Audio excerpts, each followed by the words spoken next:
end today's video. I'm going to teach you how to use conditional formatting with color scale in Google Sheets. To get started, open your Google Sheet and select the cells you want to visualize. For example, you might highlight a range like B2 through B50. This is the data Google Sheets will use to create the color scale. So make sure you only select the cells you actually want included in the formatting. Once your range is selected, go to the top navigation menu and click Format from the drop-down menu. Choose Conditional Formatting. As soon as you do that, a panel will open on the right side of your screen. This is where all of your formatting rules are managed. At the top of that panel, click the Color Scale tab. By default, Google Sheets usually opens on the single color option, so switching to color scale is the key step here.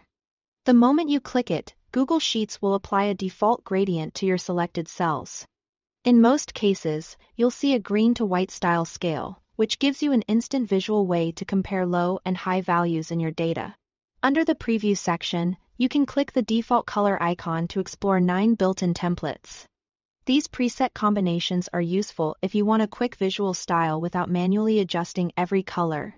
For example, you might choose a red to green scale for performance tracking, or an orange to white scale for something softer and more neutral. If you want more control, you can customize the colors yourself using the paint bucket icons next to min point, midpoint, and max point. The midpoint is optional, but it can be very helpful when you want to emphasize average values or create a 3-color transition.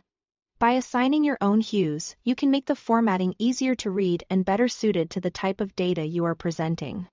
You'll also notice different ways to define how the scale behaves. Min and max value automatically adjust based on the lowest and highest numbers in your data set, which is great for changing data. Number lets you set fixed thresholds, so values under a certain amount can stay consistently tied to a specific color. Percentage bases the scale on the mathematical percentage of the range, while percentile colors the data according to its statistical distribution. Choosing the right method depends on whether you want a flexible visual or a more standardized one. When you are happy with the setup, click the green Done button at the bottom of the sidebar to save the rule. Your sheet will now update automatically in real time whenever the numbers change. Thanks for watching.